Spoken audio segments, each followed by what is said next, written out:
Welcome, everyone. Welcome to another Friday edition of Leadership Live. Really glad that you can join us. I'm Simeon Wong, founder and CEO of Elevate.Strategy. Really happy that you could join us today. We have today another awesome guest, and really happy to introduce him to you in a second. But just a quick update about Elevate.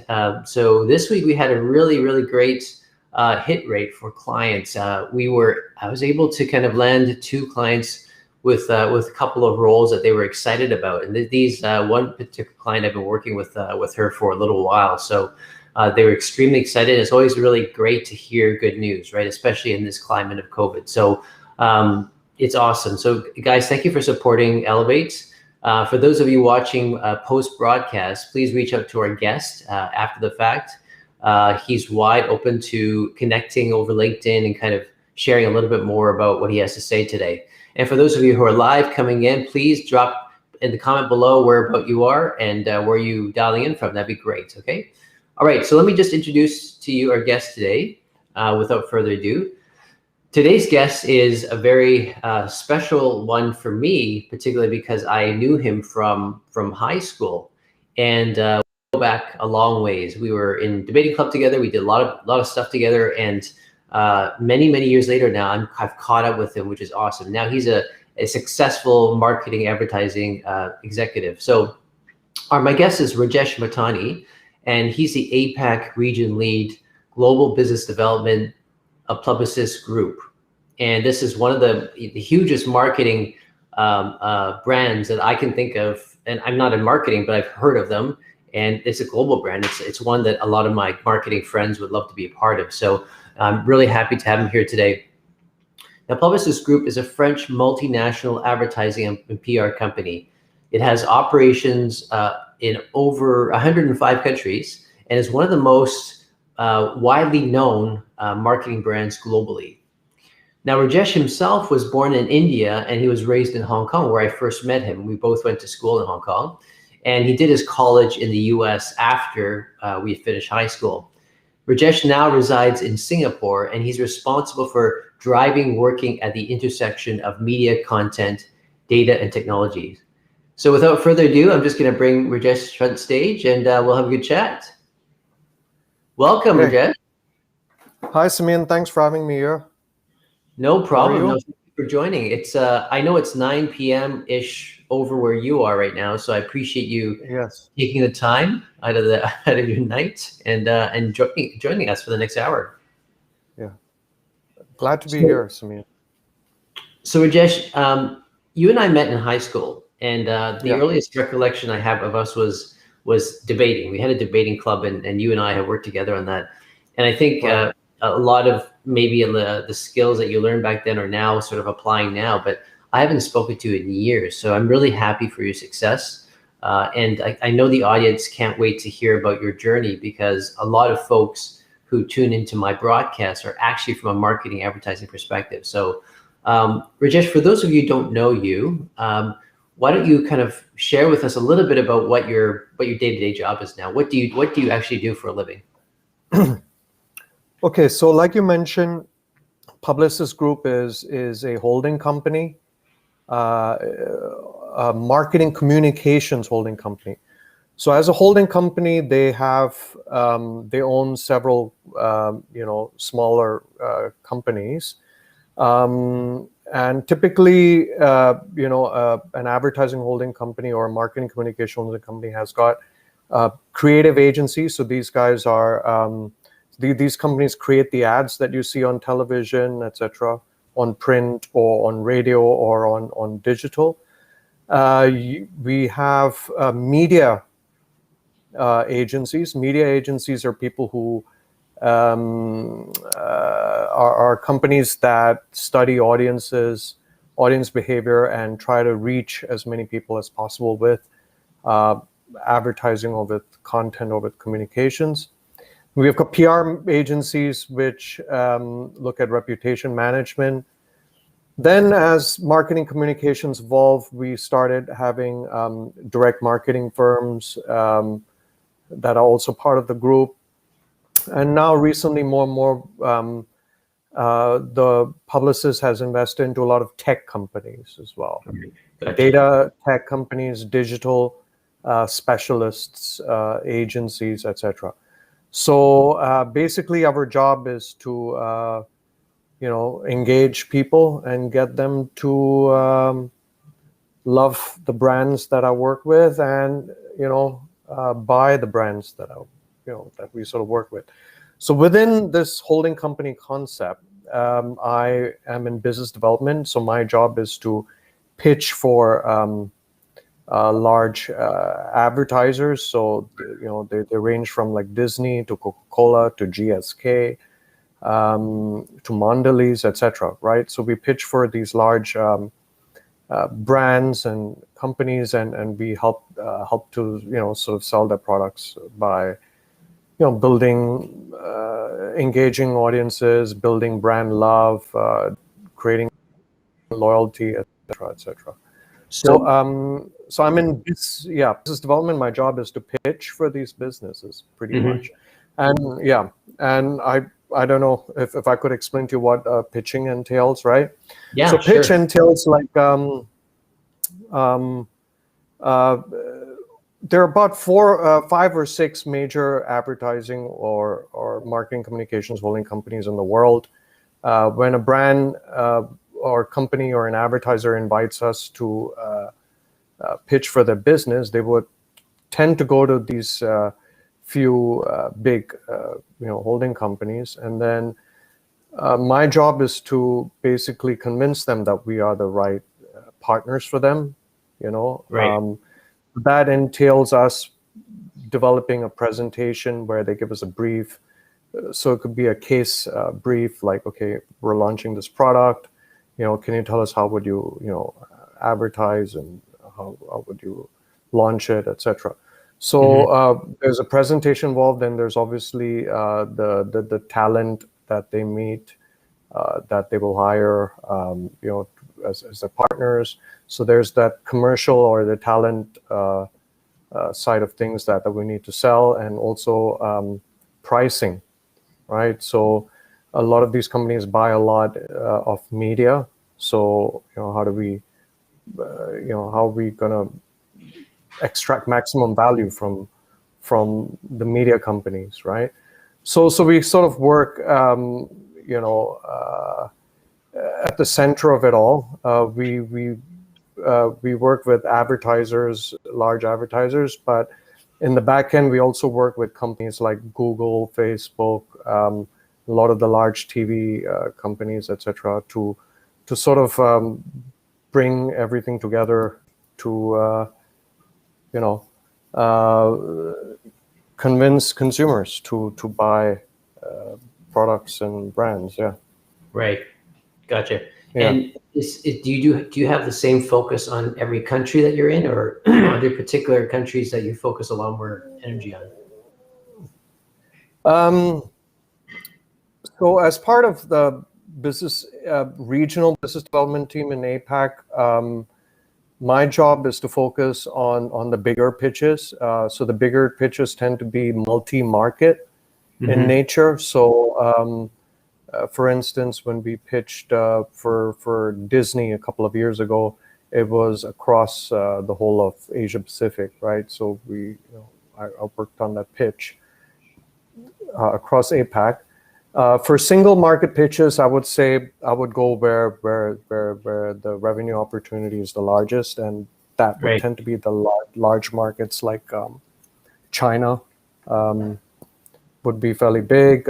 India is another burgeoning market, and Southeast Asia as a collective group.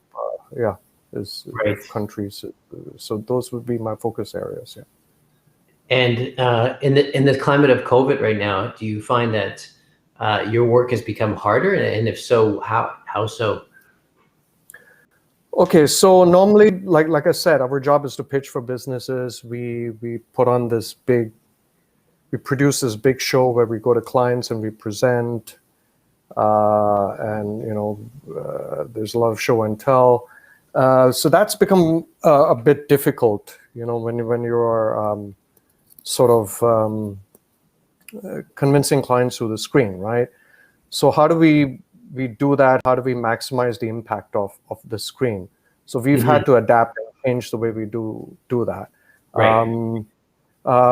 There's always this fear that the tech will fail, etc., and that's happened to us, but we've learned to sort of take that in our stride and have backup plans and backup plans of to make sure that doesn't happen. So that part has been a bit difficult. The other part is obviously when you're an agency that these big brands hire, you work with them on a day-to-day basis, right? You're helping these big brands sell their products. So we work with marketing teams of these large companies. So if they're buying into you, they need to feel like they trust you and they need to have chemistry with you. Building chemistry through the screen is also fairly difficult, but we've learned adapted ways in order to be able to do that as well. So, COVID, in fact, has accelerated learning in many ways. So that's how we pitch. It's also accelerated learning in terms of the knowledge that you have, right? Because a lot of these companies, if are moving into e-commerce, like selling the products on e-commerce or relying a lot more on e-commerce. So that space has become big, and that's like there's a lot of learning that we've had, like how do we operate in the e-commerce space, how do we find audiences, how do we convince them to sell within e-commerce, whether it's direct to consumer or whether it's in marketplaces like Amazon, etc. Right. So COVID has accelerated a lot of learning and in that sense. But yes, definitely it's been made more difficult, and we've had to make this step change really fast, really quick. Yeah. Right. Gotcha. Now, would you mind sharing with all of us, how did you get from, after our high school days into university, college, and then to where you are today? What was your journey like? Okay, so we were in high school, together. We were in a top high school in Hong Kong. Being a top school in an Asian country, in a small country where there's a lot of competition, it was tough. It's a lot of pressure. Yeah. And I felt like the education system there was rather rigid. There was a lot of expectations, people's expectations we had to live by, the people who looked at us in a certain way, being from that top school. There was a lot of expectations of us. Yeah, for sure. So to me, my initial sort of motivation to move to the US to study was essentially to get away from all of that. It's a bit of an escape, I would say. I think all of us were in that same boat. Yeah. So the US, studying there was great. I mean, it provided a lot of freedom. It allowed me to explore the world. It allowed me to take courses that you would never find in any Asian colleges, from anthropology to sociology to art appreciation. It was just anything, right? So to me, that really widened my horizons. I returned to Asia to work for several reasons. first of all, I think when I had graduated, the economy wasn't that great in the US. Secondly, some family obligations brought me back. So that's when I returned to Hong Kong to work, and I started off with an ad agency there. Why I moved to Singapore was also interesting. I felt like Hong Kong, post 97 was becoming a lot more closed up. Okay, and there was a lot of. It was also interesting. I felt like Hong Kong, post 97 was becoming a lot more closed up. Okay, and there was a lot of. It was also interesting. I felt like Hong Kong, post 97 was becoming a lot more closed up. Okay, and there was a lot of. It was also interesting. I felt like Hong Kong, post 97 was Simeon. Or closed up. Just give me 1 second, Rajesh. There's also interesting. I felt like Hong Kong, post 97 was.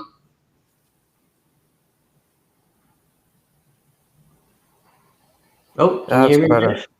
Yeah, now I can. Yeah. There's a bit of feedback there. Sorry about that. Keep going. Yeah. Okay. So I was sort of overseeing the China market out of Hong Kong, but I felt like my skills were more suited towards a more regional play. And Hong Kong at that time was losing its status as a hub, and advertising hub, right? And that was companies there were running China out of Hong Kong, but as the Chinese began to learn how to do advertising, as they, made that move towards free markets, so they learned how to do that stuff on their own. And they, so a lot of the China talent moved to China. For me, Singapore was coming up as a hub for regional businesses. A lot of the media companies were moving to Singapore. BBC at that time was moving to Singapore, etc. So I think I made a good call moving to Singapore. So now that I look back after all these years,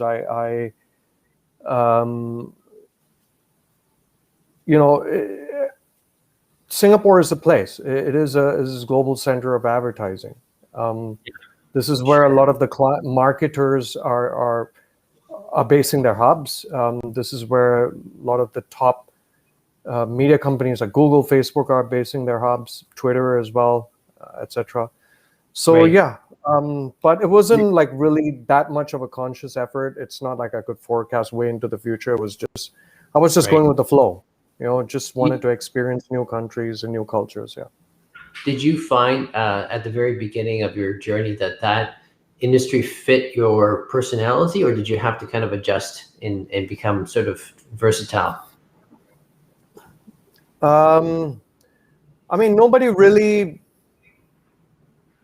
starts off their college thinking that they're going to work in advertising. I mean, people want to be doctors, people want to be engineers, people want to be entrepreneurs, etc. But and I specifically got into one field within advertising, which is media planning, which at that time was a bunch of backroom guys sitting there punching numbers, studying audience numbers, and seeing where we could catch them. So it wasn't like glamorous or anything, but somehow I wanted to get into more of a journalism field. So I joined the journalism and mass comm college within University of Georgia. So as I was starting my studies with journalism, I decided that I wanted to make a switch towards advertising because I felt like it was a cross between business marketing and communications. Right. So Gotcha. it gave that mix of art and science. Was really good, and that's what interested me. And plus, I felt like money was very important at that age. When I wanted to graduate, it's like, look, money is important. I felt like advertising, there was obviously more of a opportunity in terms of making more money than you would as a journalist. So that was Sure. how I stumbled upon it. Yeah.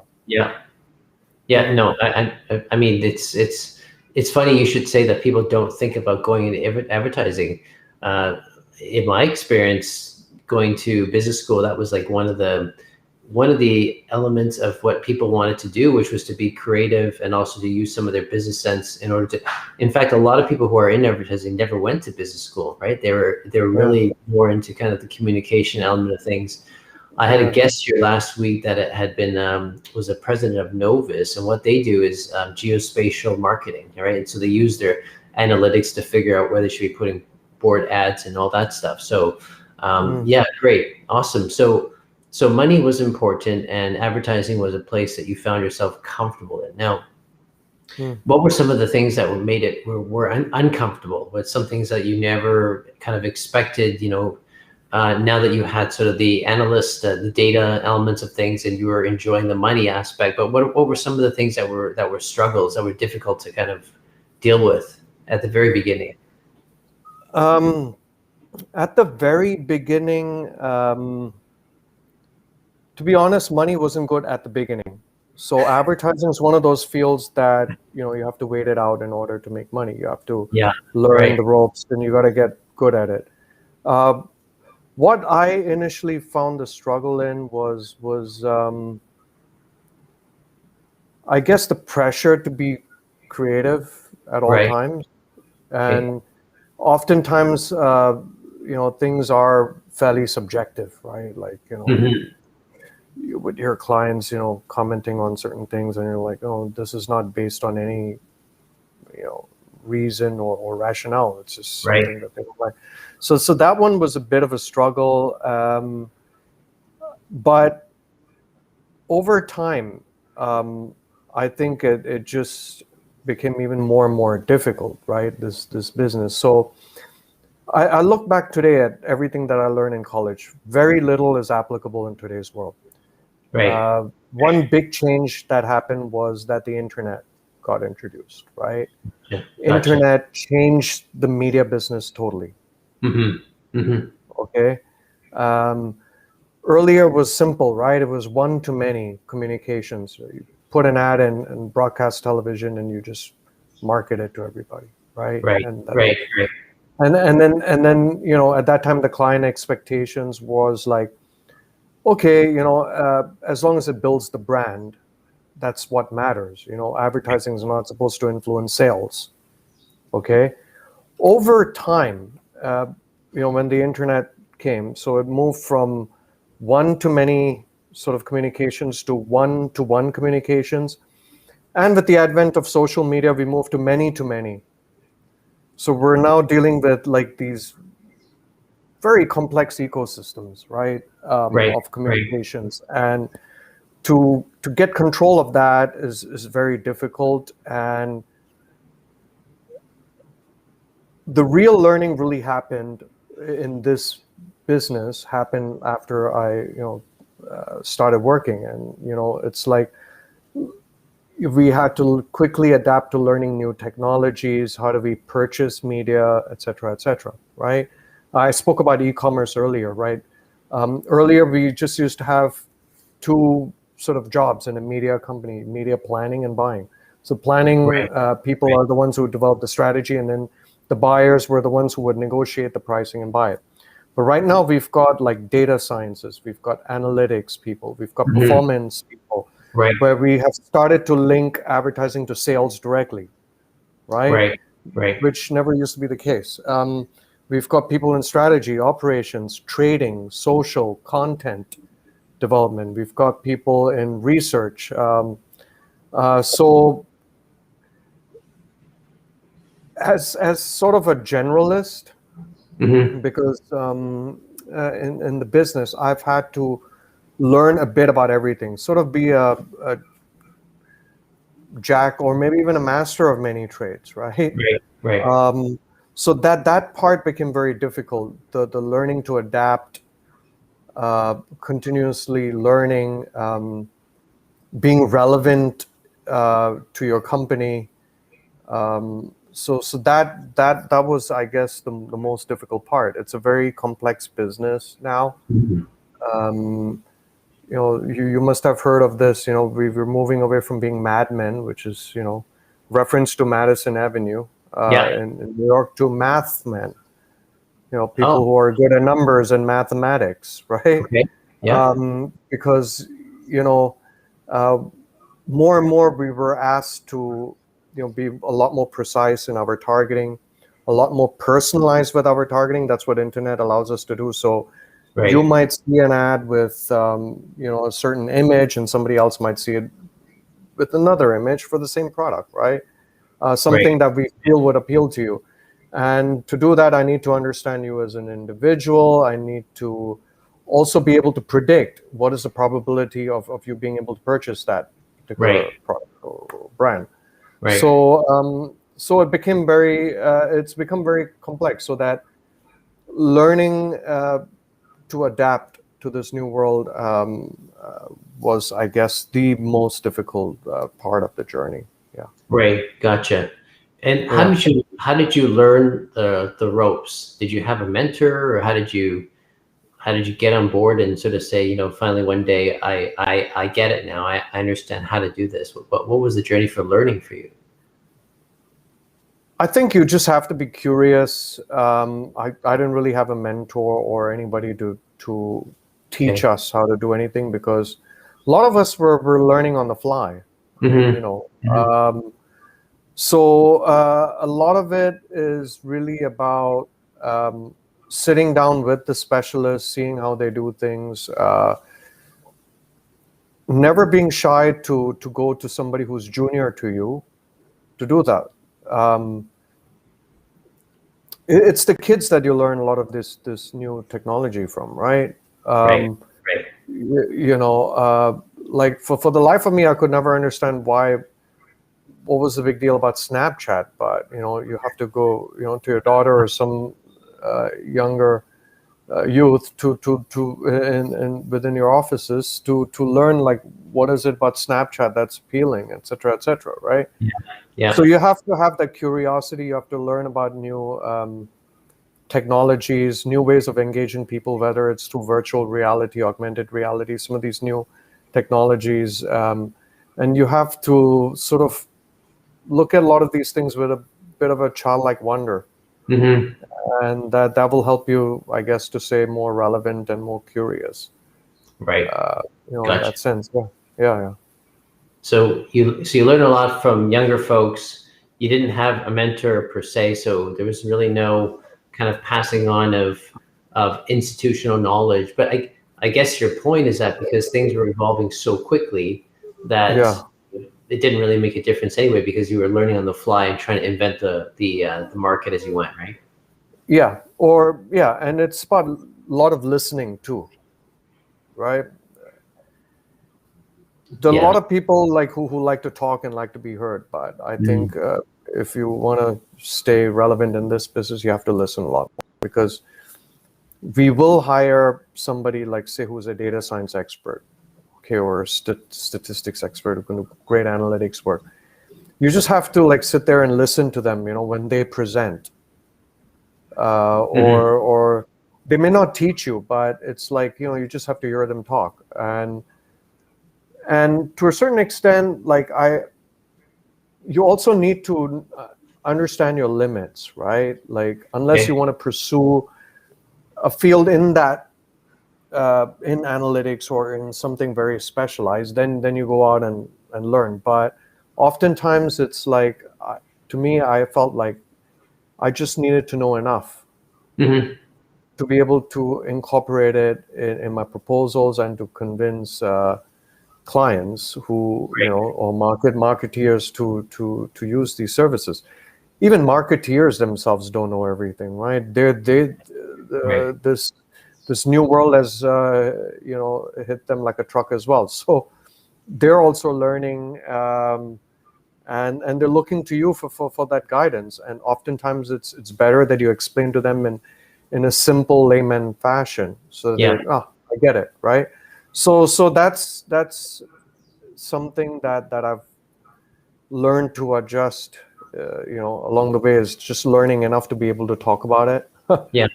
Oftentimes, curiosity can take you down a deep path, and it's like, look, do you really need to know that much? Right. Probably not, right? But just enough to understand the big picture and to be able to sort of look at the forest without the trees, I guess. Yeah. Yeah, sure. Gotcha. And knowing your personality, I mean, you are one who kind of is a little more laid back. You listen a lot, and you kind of, express yourself as far as synthesizing what you know and kind of coming out. There was a client of mine who said to me that, and maybe it sounds kind of bad, but I had a career in management consulting before this, and they said you just need to be one book ahead of your group, and you're smarter than they are. So it's not exactly kind of the glamour of knowledge, but really it's a matter of kind of really knowing where you should be at the right time, right? And kind of what you should know at the right time. Yeah. I mean, it's literally, you have to stay relevant if right. Right. I mean, at the end of the day, you're getting clients to choose you to invest $1 billion in advertising or whatever. And yes, you do need the experts to show off, but at the same time, you also need to show that you have people who can see all of it and bring all of it together, and who can synchronize all of it together as well. So I've been down the path of being a generalist because of where I started, right? I started in advertising, which was literally, I had learned how to build brands and look at media from a more strategic or big picture perspective. And as the world changed, I felt like there are times where I was like, I'm going to be left behind if I don't know how to use this technology, or if I don't know data sciences and all. Far from the truth, I would say, because a lot of these specialists don't see the big picture, or are not able to relate things to marketing or brand building, which at the end of the day is still important, right? Clients want you to build their brands. They want you to drive sales, right? Yeah. The analytics or the data sciences or programmatic or whatever it is a means to that end. So I think over time, I found a space that I'm comfortable in, where I see myself relevant, and yeah, Gotcha. just have to figure out your place in the world, I guess. Gotcha. Can you tell me about one kind of struggle or area of development that you didn't expect that you would have when you were going into your career? Something that you figured out to say, hey, listen, I'm not actually as good as this, and I need to improve, as you went along. I would say presentation skills would be one of the areas where I didn't think I would have to do a lot. Presentation skills, speaking at events, clearly, sort of explaining your point of view to a large audience. So that was an area where I didn't expect. I mean, as a kid in college, I didn't know a lot of that stuff would be required. But as I got into the business, and as a generalist, I've had to like sit in front of the client, put on a straight face, and pretend like I know everything, right? So don't undersell yourself, Rajesh. You know a lot of things, so. and to present in a coherent fashion and a convincing fashion. So So that was something that was different. I guess these are what you call soft skills, right? Like you Yeah, learn a sure. lot of the hard skills in college, Yeah, I would say, yeah, I mean, or schools or whatever. It's these soft skills. The other area would be people management, right? gotcha. Um, Suddenly you realize that the people who are reporting into you are human beings just like you, and Right, right, you know, in your head you're like, why can't they just do the work and stop bothering me? But then you just need to develop that sense of empathy, yeah, um, yeah, and have time for people, and to be able to make them happy and at the same time motivated to do their work, right? right, So people management is another soft skill that there's no way in hell that you can learn all that stuff in college, right, yeah, no matter how many books you read. So it's the soft skills, I would say, that perhaps I wasn't prepared right. for. So on that note, what would you say to those who are some of my clients actually have not succeeded because of the fact that the soft skill development has been a little slower, and so as part of that, it's sort of you're kind of edged out socially, right? So what would you say to those people who need to work on these skills? Like how do you even begin to develop them? Because by definition, presentation means you have to do more of that, but then circular argument says if you're not good at that, they probably won't put you in front of the camera, right? So how do you begin to develop those skills? Um, how do you begin to develop those skills? Well, I just kind of did it. Okay. I'm great at it, but it was just effective enough, or enough to sort of convince clients and all that stuff. Of course, there have been meetings where I've been hammered, right? Especially when you get into a Q&A situation and the clients Right. are like asking you these rapid fire questions, and you're just like, oh my God, I didn't really think about this, but let me see how I can wing my way through. So it will come from practice. There's no other way. I mean, yes, you can take some skills, some courses, which are helpful, right? They'll teach you how to look at some of the basics, right? Mhm. How to stand. What do you do with your hands? If you the clients are looking at it this way. If you stand on to the left of them, what does that connote? If you stand to the right of them, what does that connote? So some of these skills are important, and you just have to labor over Yeah, sure. getting Work hard things at it. right. Yeah, because it's only over time that you will learn to master it. I mean, it's the same thing with pitches, right? Like right now, I don't personally go out and present to the client. So imagine, we're creating this movie, right? And I'm the producer and I'm the director, but I'm not the actor, right? The actors are the Yeah. people who are going to be in front of the clients and all of that stuff. Great. So I can sit there and come up with the best content in the world, the best ads in the world, but it could all fail with if the presentation is not going well, or if the people were not convincing enough. Mm-hmm. So Mm-hmm. you just have no choice but to ensure that before any pitch meeting, you spend enough time to rehearse. Yeah. So one of the things that I learned, because I tend to obsess over the content, the presentation, and how Okay. beautiful it is, how we're convincing them, how do my charts look, and how's my story, etc., etc. Great. And I would obsess over it. I would spend 80-90% of my time over it. Okay. Okay. Over time, as I became a lot more senior and I started doing this, I realized that I need to split my time in 30s, right? So 30% needs to be on presentation, nothing Mm-hmm. doing. 30% on that content, which I used to spend the majority of my time in. And the other 30% is about understanding your clients, Mm-hmm. right? Like Right. learning a bit about their background, understanding the politics of the company or the culture of the company. Again, soft skills, right? To understand their world, so that you can Yeah. contextualize what you're doing in their world. Right. It's not just Right. it's not just contextualizing things in the world of the company, people themselves, because the people are the ones choosing, right? They've been empowered to do that on behalf of marketeers, right? So doing that, understanding the bigger picture that, look,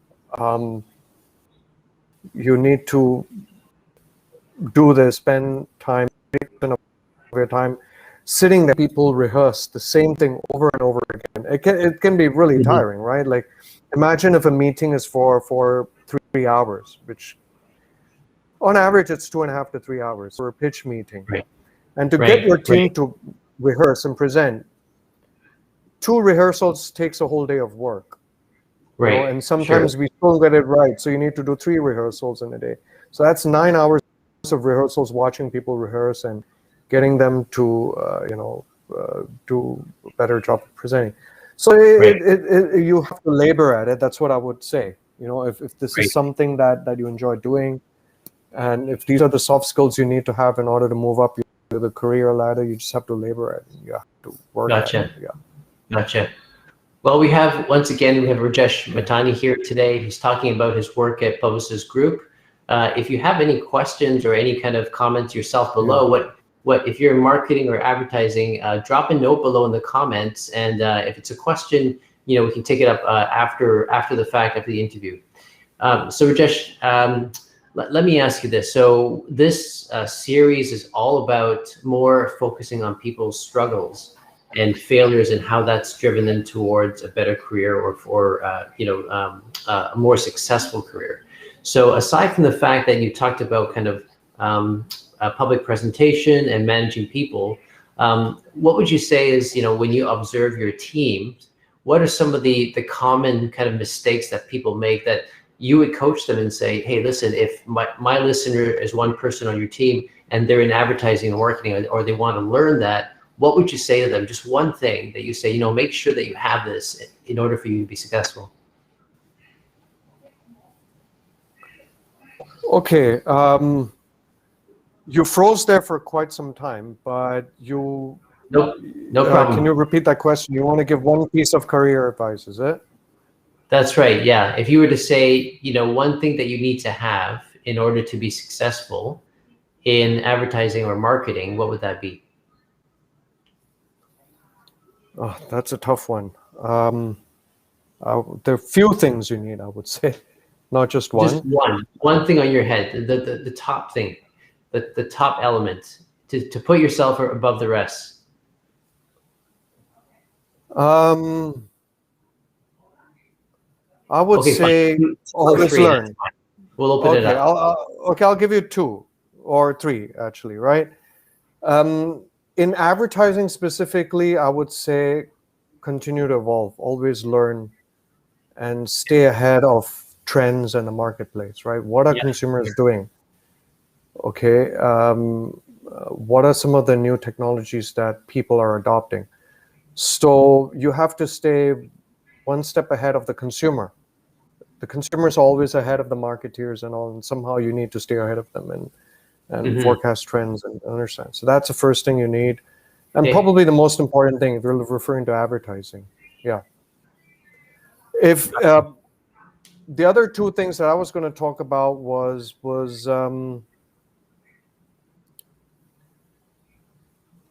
the first thing. The second thing I was going to say was that you need to learn how to market yourself. Okay.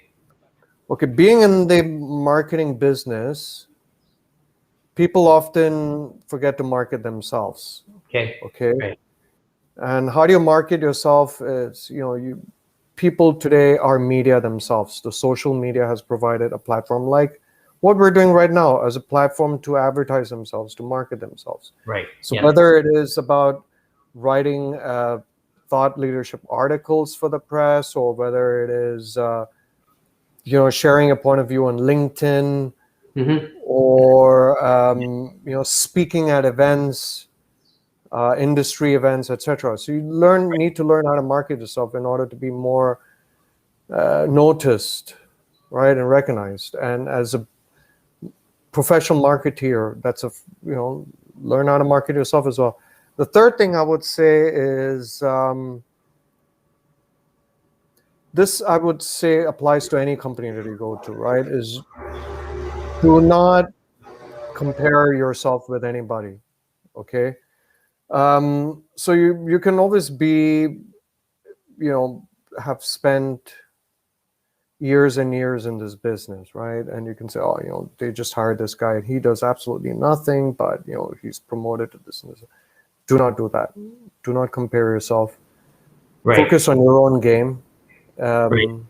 and things will work out. Because the minute you start in Asia, I see a lot of these things happening where you compare your situation to another person, like you're the one standing late in the office, etc. No, I would discourage everybody to do that. Just focus on who you are and on what you do, and let the rest sort of work itself out. That's what I would say. Yeah. Gotcha. 3 bits of advice there. And that's very, very hard, right? To not compare yourself against someone else, especially when it's not easy to do that. I apologize. There's people drilling up upstairs. Yeah, that's fine. We've got a frozen screen. We've got you can't hear me, and then we've got people drilling upstairs. So this is the beauty of live TV. Yeah, it is. So those are really great advice. I often get clients who are, so I work with executive clients, right, as you know, and many of them come from the marketing background. They've sort of transitioned out. They've either been laid off and they're having a very hard time getting back into the market. Some of them are very overpriced, right? They're very senior. Have you seen that happening among your peers? Like, and sort of typically speaking, how have you sort of helped them along and say, hey, listen, it's not the basic skills anymore. It's not the presentation. It's not the management. Here's really what you need to do in this new future. Is it to stay relevant, or how should they market themselves when they're trying to get back into the market? I would say yes. You have to continue to be relevant. What are some of the new trends in advertising that are happening? And you just gotta learn and adapt yourself, right? Yes, marketing is a tough job. An average lifespan of a marketeer, I understand, is like 18 months these days, right? Because there are constant pressures on sales, etc. I mean, it all stems from this very short-term thinking and pressure from shareholders of the company, etc., right? So if there's a lot of pressure on marketeers to perform, right? And they burn out really fast. Fortunately, in the advertising agency business, where you're sort of the middleman,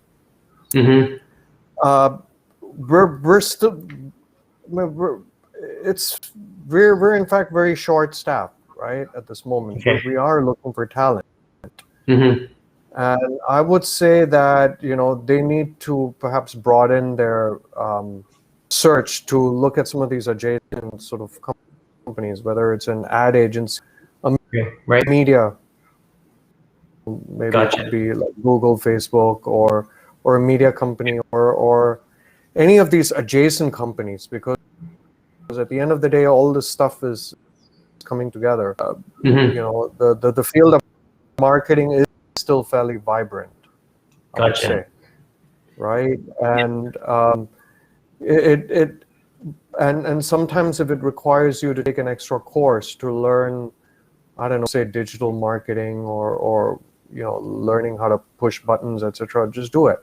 There are a lot of startups out there that are looking for people, but yes, working in a startup is a different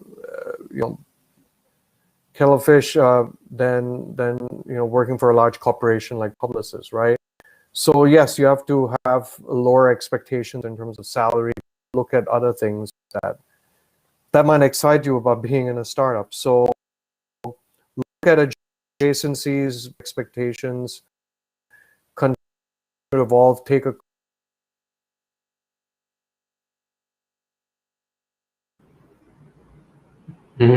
Gotcha. Yeah, you've cut off for 1 second there. again. Yeah, no problem. Yeah, the connection is not. Let me just switch gears very quickly, Rajesh, and this is kind of related to kind of the ethnicity element. So in North America, they talk a lot about this bamboo ceiling where you can't really get up the ladder because of whatever. Sometimes it's because of your background, ethnicity, etc.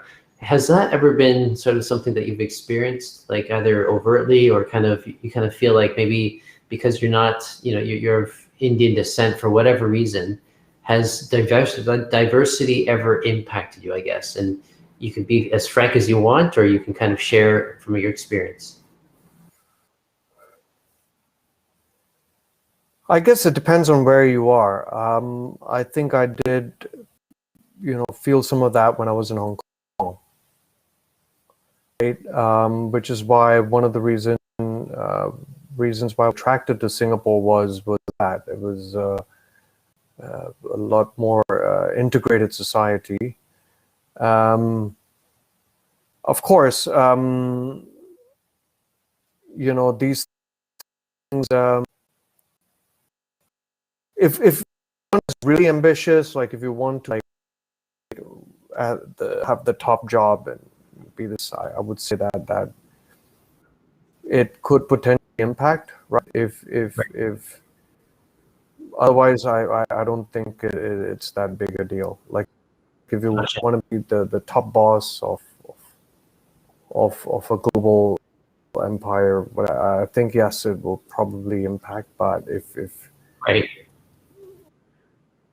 to run a local office or just move up the corporate ladder and be the top person in your specific practice or field, probably not. But yeah, it depends on what your ambitions are. It depends on which country you are in. That really matters. Yeah. Yeah, gotcha. Okay, well that's great, and I'm glad your experience has not been as negative as some people have kind of expressed. So again, everybody who is listening to the post-broadcast, please reach out to Rajesh. Rajesh, has been really awesome learning from you today. I apologize for the technical issues. It happens live. The beauty of it, and also the curse of it. We can't kind of redo this thing, but that's fine. Yeah. People love to hear your insights. All right, you've talked about sort of the number of things that you've sort of struggled through and kind of been surprised about. You've talked about kind of what advice you give to folks who are trying to come up the ladder, and you've shared a lot about sort of what the background context was about how you got to here today. So thank you so much for that. I'm going to close off with a couple of rapid questions myself. Okay, so I'm going to put you on the spot here, and so you have to kind of put on your, kind of wing it, as you said it. You said it yourself, wing it kind of a hat. All right. So here's the first one. What is your alter ego profession? If you weren't doing what you were doing today, what would you be doing? Bollywood actor. Really? Okay. Do you have acting blood in your system? Well, if you remember, again, going back to high school, I was in the drama society. We did a lot of stuff when we were kids, but after that, no, not really. But I would be a Bollywood actor if I was better looking, and if I had the guts to go that route, I would. That would have been my guess. Yeah. Yep. And that would have required you to be thinking on the spot as well, right? Sort of like the impromptu kind of responses. So, okay, great. Yeah. Can you what is one word that you love? One word that comes to mind. Grit. Okay. All right. Yeah, and that goes in line with what you were saying. Yeah. Grit. Sure. Gotcha. Okay, and then what is one grit word is sorry? Yeah. Oh no, I was just going to ask you, what is one word that you hate? No. Okay. All right. Well, that's the first time that I've heard that. And why is that? I think you're frozen. Can you hear me now? I'll be back on pretty soon. Can you hear me now, Jesh?